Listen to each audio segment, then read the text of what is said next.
आइए दोस्तों देखते हैं इस क्वेश्चन को। A particle is moving in a straight line covers half the distance with speed v0। तो एक पार्टिकल स्ट्रेट लाइन में जा रहा है और वो अपनी पूरी जर्नी का आधा डिस्टेंस स्पीड v0 से कवर करता है। तो चलिए मान लीजिए ये पूरी जर्नी a से लेकर b तक की थी, जो कि टोटल डिस्टेंस s होता था, और उसका हाफ डिस्टेंस s/2 और ये रिमेनिंग हाफ डिस्टेंस s/2। तो उसने फर्स्ट हाफ डिस्टेंस जो है स्पीड v0 से कवर किया। अगला part the other half of the distance, अब जैसे कि आप देख सकते हैं ये बचा हुआ हाफ डिस्टेंस है p से लेकर b तक का, is covered in 2 equal time intervals with speed v1 and v2।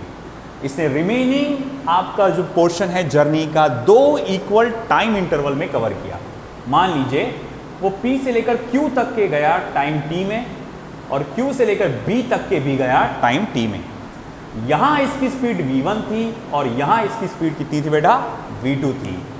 और उसने कहा है कि the average speed of the particle during this journey is, इस पार्टिकल की एवरेज स्पीड कैलकुलेट करिए पूरी जर्नी में। इस प्रॉब्लम को सॉल्व करने के 2 तरीके हैं, एक शॉर्टकट मेथड, एक long cut method. Of course आपको शॉर्टकट मेथड ही पसंद होगा, तो चलिए मैं आपको शॉर्टकट मेथड से इसको सॉल्व करके बताता हूं। देखिए मैं कहूंगा आप सिर्फ पहले इस पार्ट पे फोकस करिए, P से लेकर B तक। P से लेकर B तक जब आपका पार्टिकल जा रहा था उसके 2 अलग अलग वेलोसिटीज थे, v1 and v2, and as if you know time कैसा था, सेम था। तो मैं सिर्फ इस पार्ट पे फोकस करूंगा अभी, और मैं आपसे पूछूंगा average speed of particle, average speed of particle from P to B is, चलिए उसका नाम हम दे देते हैं VPB, इस तरह से average speed of particle from P to B।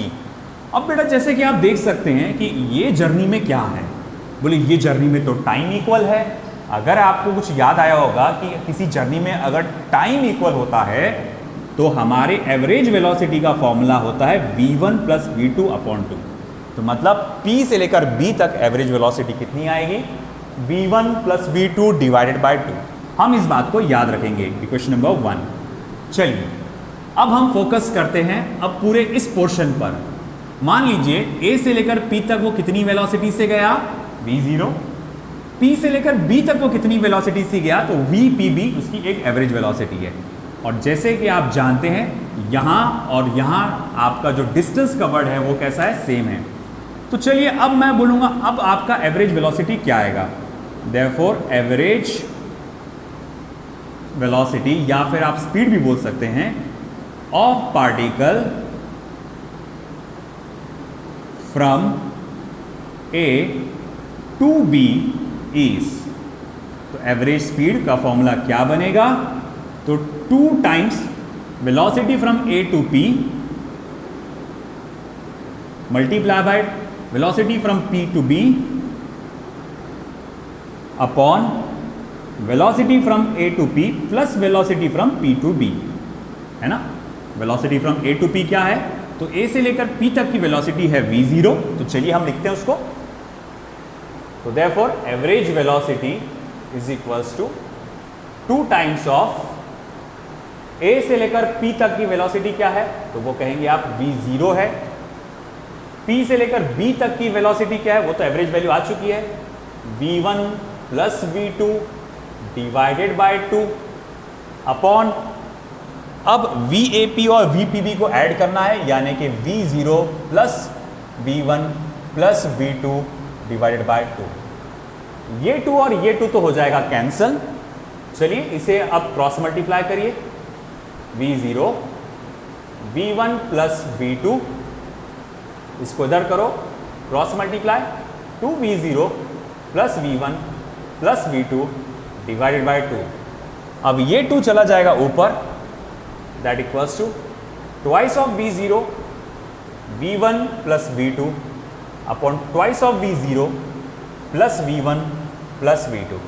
तो बेटा ये रहा हमारा एवरेज स्पीड का formula, twice of v0 v1 plus v2 twice v0 plus v1 plus v2। तो ऑप्शन चेक करिए कौन सा ऑप्शन है ये, तो ये सी ऑप्शन है हमारा।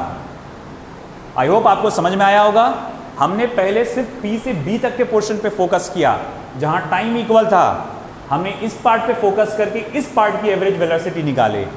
फिर हमने पूरी जर्नी पे फोकस किया। हमने कहा कि इस पार्ट की वेलोसिटी और इस पार्ट की वेलोसिटी क्या है v0 और इस पार्ट की वेलोसिटी है v1 plus v2 divided by 2। ये पार्ट का और ये पार्ट का डिस्टेंस सेम है, तो डिस्टेंस सेम रहने पर आपको फॉर्मूला याद होगा कि अगर मान लो दो इक्वल डिस्टेंस में हम कवर करते हैं तो एवरेज वेलोसिटी का फॉर्मूला आता है 2v1 v2 upon v1 plus v2। ये हम लोग ने पिछले वीडियो में बनाया था इसके ऊपर फॉर्मूला। तो ये हमारे एवरेज स्पीड का फॉर्मूला होता है जब आपका डिस्टेंस इक्वल होता है। तो यहाँ और यहाँ डिस्टेंस इक्वल है, तो मैंने 2 मल्टीप्लाई बाई ये वाला वेलोसिटी मल्टीप्लाई बाई ये वाला velocity upon v1 plus v2, मतलब v1 मतलब v0 और यहाँ का एवरेज वेलोसिटी। फिर हमने इन सब की वैल्यूज डाल के सॉल्व किए और आपको आपका आंसर मिल गया। So this is the answer to the given question. मुझे लगता है आपको समझ में आया होगा।